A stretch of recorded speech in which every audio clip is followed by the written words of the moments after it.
summation of the vision of all of the people. And engaging them and sharing that is one of the key characteristics of a leader.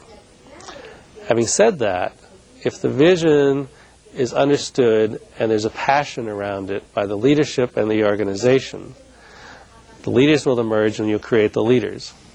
What will also occur is that you'll engage the rest of the organization, and this is a young group of people, engage the organization where they're sharing a lot of information to achieve an outside goal, sort of an outside competitive goal, as opposed to an inside competitive goal.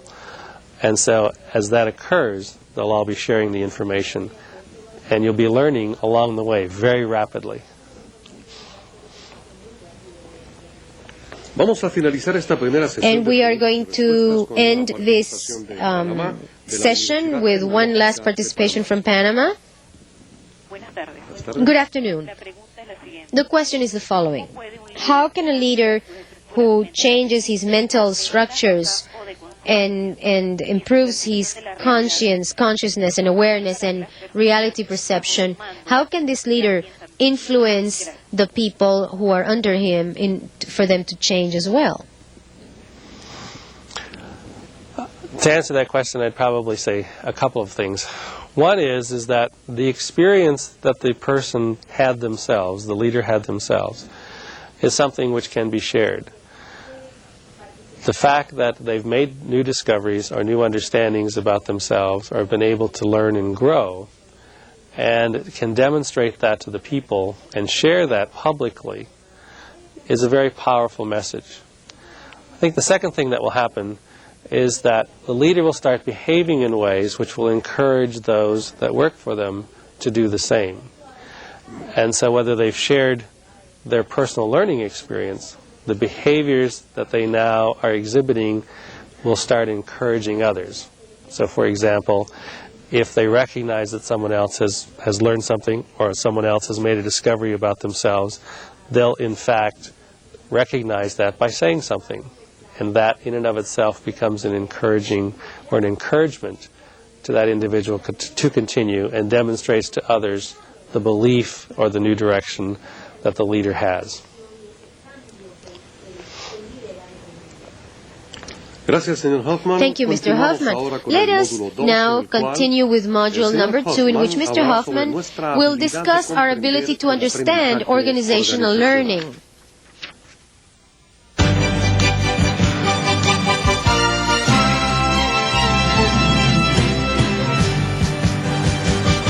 In 1946, Einstein stated, "The world that we have made as a result of the level of thinking we have done thus far creates problems that we cannot solve at the same level as that they were created."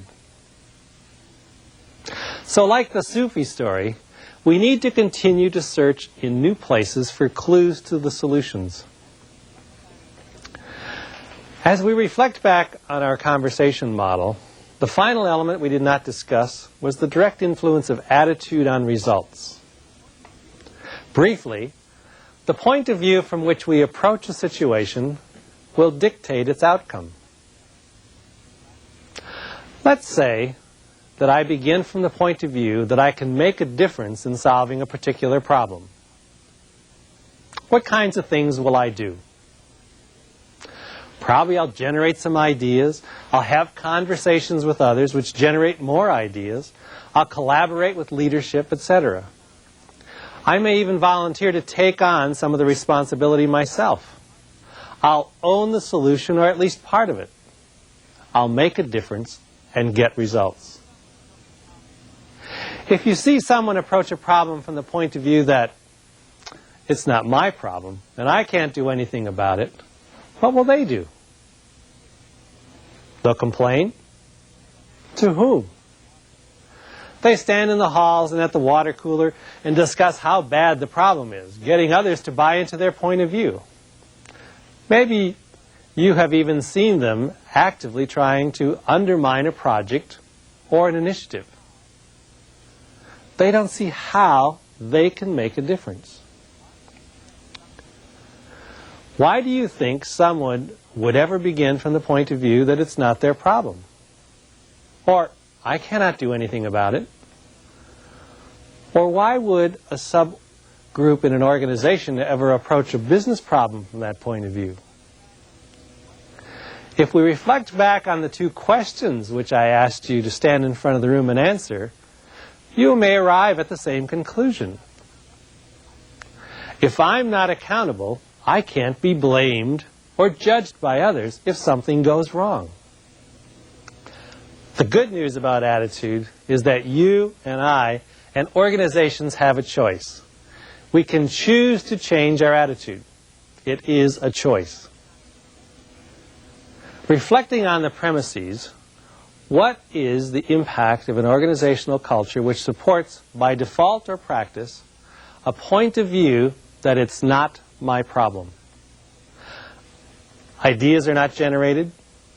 Solutions are not sought. Critical data is not available to make quality decisions. What is the impact on learning? What is the impact of an organizational culture which starts from the point of view where everyone is supported for owning problems? Real listening takes place. New possibilities are explored. More options or data is available for decision making. The environment for learning is created. Before the break, I suggested that we would look at some additional research to help us in our search. One of the measurement systems is called the Organizational Cultural Inventory, was developed by Dr. J. Clayton Lafferty and Dr. Robert A. Cook, both of the University of Illinois at Chicago, beginning in 1983. They're both now with an organization called Human Synergistics Research Institute. The instrument measures the behavioral norms and expectations associated with the shared beliefs and values held by the members of an organization. Respondents are asked to review 96 statements which describe some of the behavioral styles that members of an organization might be expected to adopt in carrying out their work or in interacting with others. These statements measure 12 different cultural styles. Some of these styles are positive and supportive of constructive interpersonal relationships, effective problem solving, and personal growth. Other styles can lead to unnecessary conflict, dissatisfaction, symptoms of stress on the part of many of the organizational members. Drs. Lafferty and Cook state, all of the styles are related to and result from organizational structural variables, reward systems, managerial styles and philosophies, and other factors that can be changed, at least to some extent, by those in leadership positions. The 12 styles are placed around a clock, they call it a circumplex, on which scores are plotted to generate profiles of the organization. The location of the styles on the clock is based on the extent to which they emphasize the concern for people versus tasks and promote behaviors leading to fulfillment of satisfaction versus security. They define the geography of the clock as the cultural styles near the top of the clock are those which, if adopted by organizational members, would permit them to fulfill higher order satisfaction needs. Styles near the bottom are those which require members to think in terms of lower order security needs and therefore promote self-protective behaviors. Styles on the right side of the clock reflect a concern with people. The behaviors promoted by these cultural styles focus primarily on interpersonal relationships and members' interactions with others. The styles on the left side reflect a concern with tasks. While these styles also implicitly involve interpersonal relations, they are more directly concerned the work-related behaviors expected of members. The outcomes of the inventory generally can be described as a unique combination of three potential types: a culture which is constructive, a culture which is passive defensive, or a culture which is aggressive defensive. constructive. Members are encouraged to interact with others and approach tasks in a way that will help them meet their higher order satisfaction needs. Passive defensive members believe they must interact with people in ways that will not threaten their own personal security. Aggressive defensive members believe that they are expected to approach tasks in a forceful way that protects their status and their security. While it would take hours to explain in detail all the elements of the inventory, let me say that the value of the instrument for our discussion is to interpret general findings which provide clues to how you can become a learning organization and why it might be important to understand your culture as a beginning. When Drs. Lafferty and Cook worked with companies during the research phase to profile their cultures, they asked the contributors to answer the questions from the point of view of to what extent are the behaviors supported and rewarded by the organization.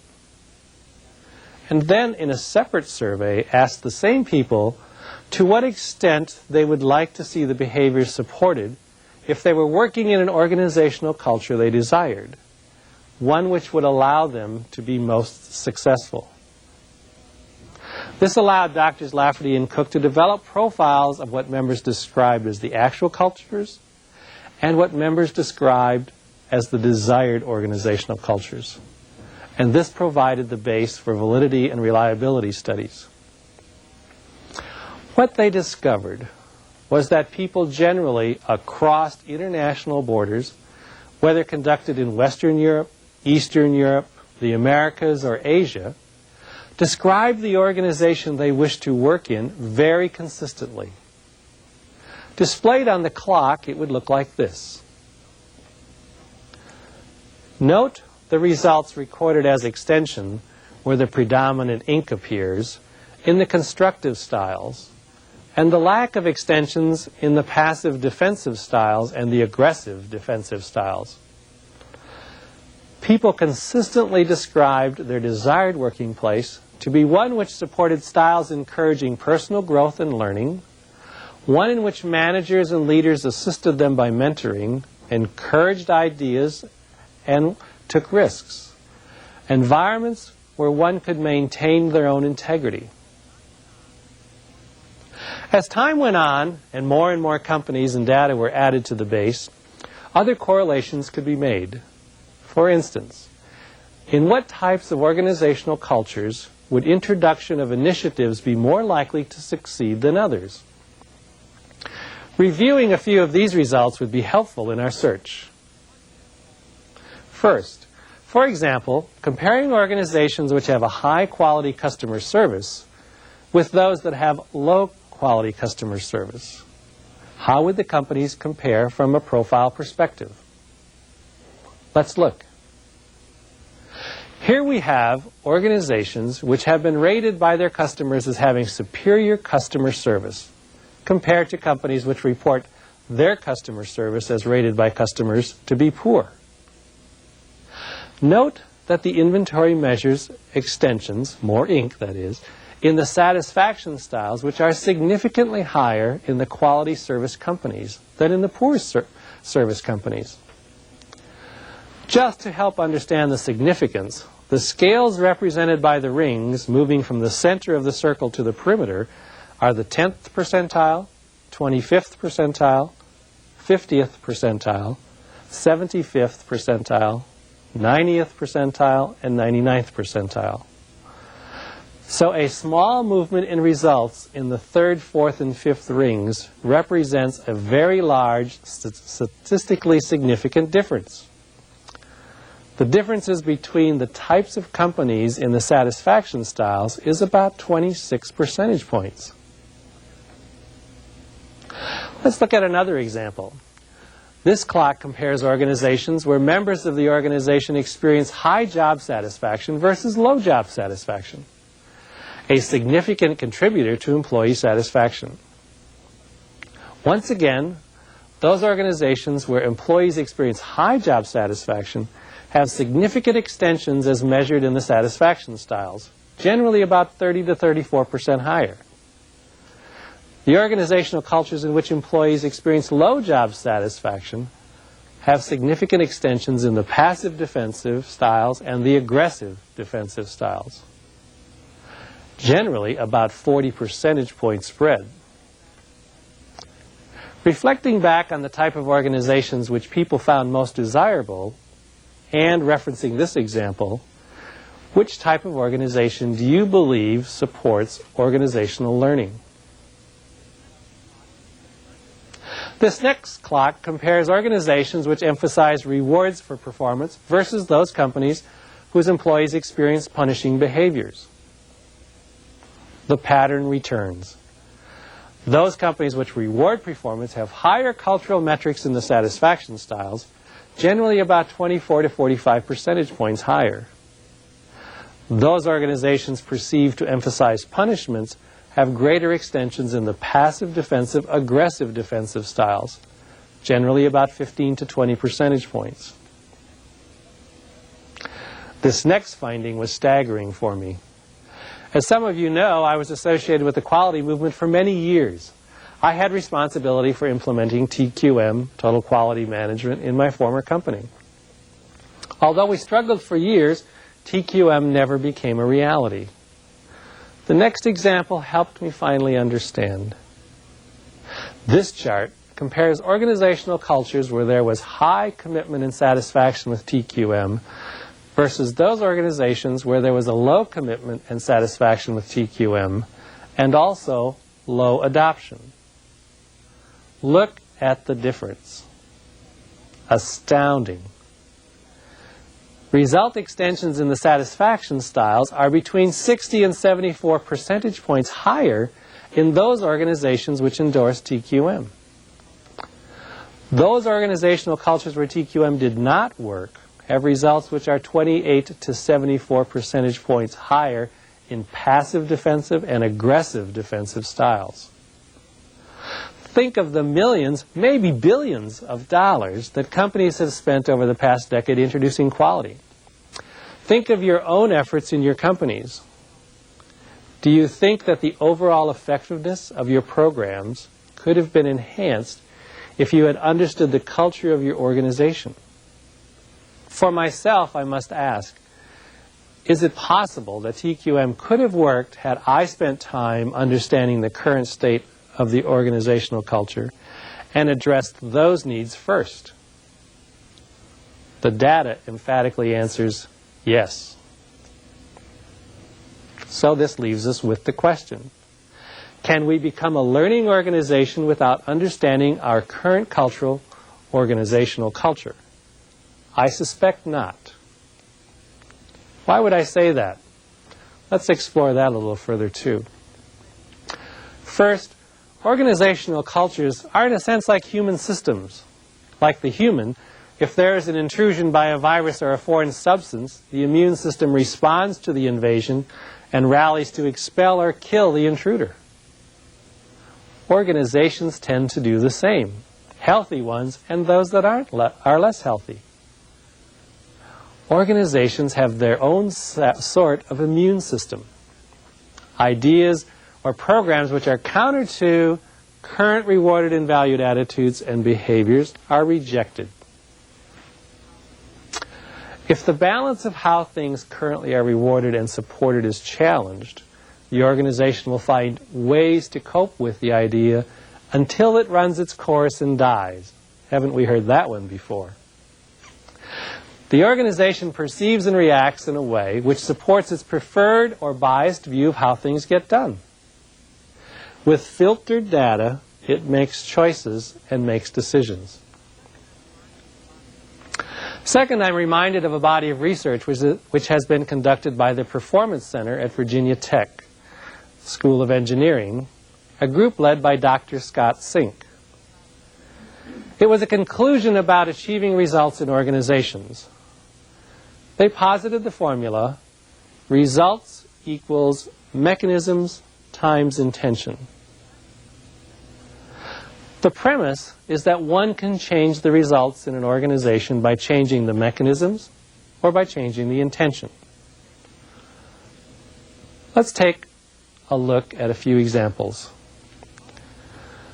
First, recall the significant movement to re-engineer whole or major portions of businesses in the past few years. The approach was to forget about everything one had done before, start with a clean slate, and design a new business. As you think of what was being addressed by the teams assigned to re-engineering, they almost always focused on changing mechanisms, processes, procedures, policies, etc. If we can invent new processes, the company will be a better place financially and for the people.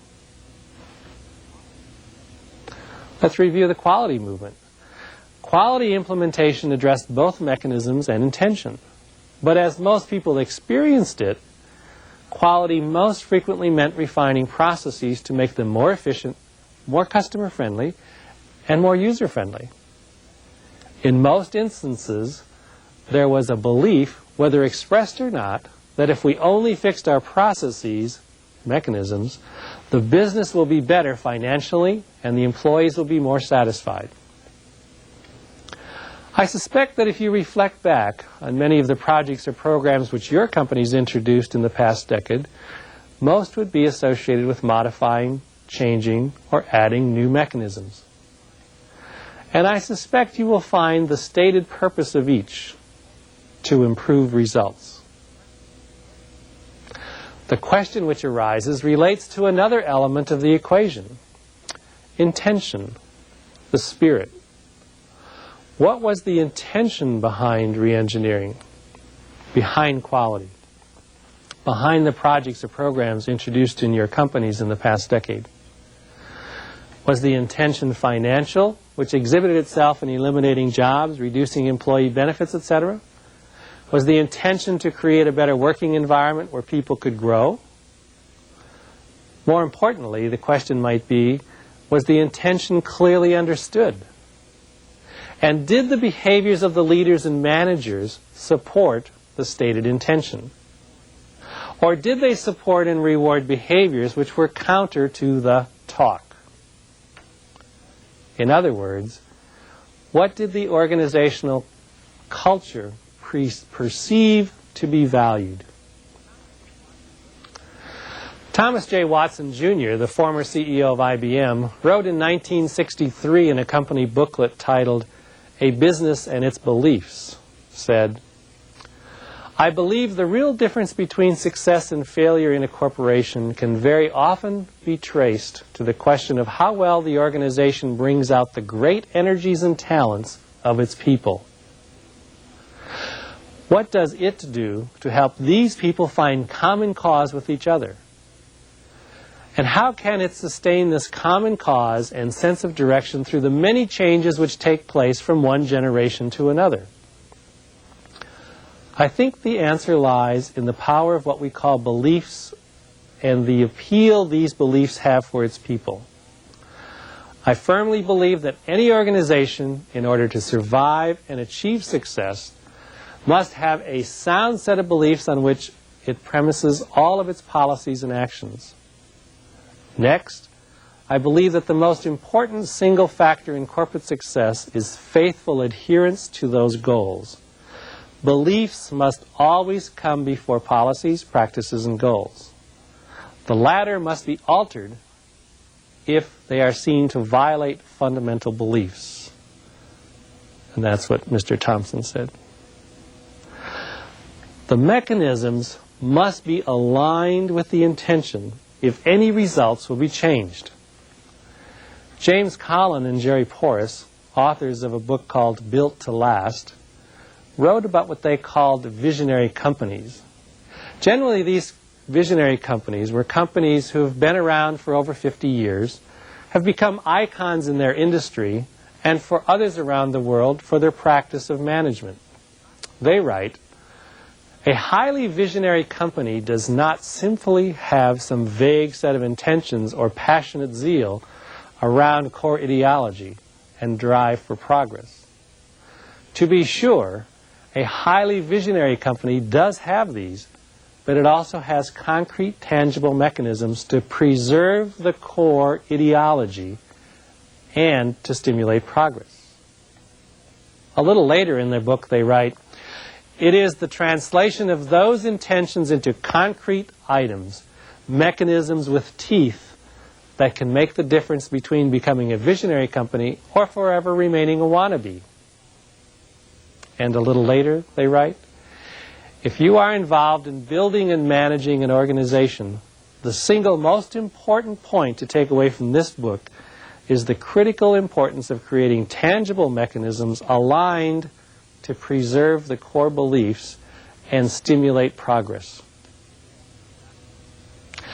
Recently, Dr. Sink and his team concluded, after working with businesses for 15 plus years using the results equals mechanisms times intention formula, that sustainable results were only achievable when the intention was addressed.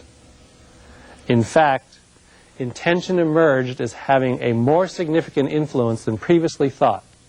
So significant that they would now suggest that without a very clear understanding of intention, as expressed in the organization's culture before changing mechanisms, results won't change.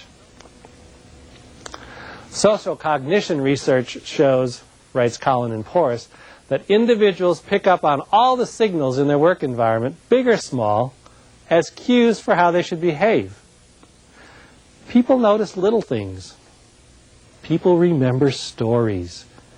Not so much about grand heroics, but the little events like shredding the chain of a locked storeroom. People want to believe in their company's vision, but will be ever watchful for the tiny inconsistencies that allow them to say, aha, see, there you go. I knew management was just blowing smoke. They don't really believe their own rhetoric. Now, we re-ask our question. As you think of the organizations people say they would like to work in, recall the clock which expressed the desired organizational culture, a culture which supports lifelong learning, etc. And you recall your experiences where the focus of most interventions appear to be on mechanisms, and the intent many times appears not to be aligned with the core values. Is it a surprise that the efforts are not sustainable? Is it a surprise that the current culture of the organization rejects the new program? Is it likely you can become a learning organization without your organization having a clear understanding of your company's core beliefs and understanding how those are lived in your organization's cultures today first? Do the mechanisms that you intend to employ have teeth? Like the Sufi story, it's easy to look under the light. But the challenge of successful competitive organizations is to broaden the search. The power of your organizational culture is formidable. It can make or break your efforts of transitioning to new levels of performance. Integral to achieving those new levels is the ability of the organization to adopt a passion for learning, a passion which is essential for any business to be successful in a global economy. Gracias, señor Hoffmann. Thank you, Mr. Hoffman. Let us continue with the second question and answer session. First question is coming from Argentina, and it's coming from the City Hall, the city of Huancarananco. Good morning. This is the City Hall of Huancarananco, and the question is based on the first module. Mr. Hoffman, how can you work in a large organization when the leaders are in a comfort zone and the rest of the organization is in areas of greater performance and have very little interest in change? Well, that's a very interesting question and an interesting challenge. Without the leaders having a clear vision of where they want to go, sooner or later the rest of the organization will start fumbling. And so while there might be pockets of high performance because there are currently managers in those pockets who are high performance managers and have a lot of leadership ability, unfortunately they'll fizzle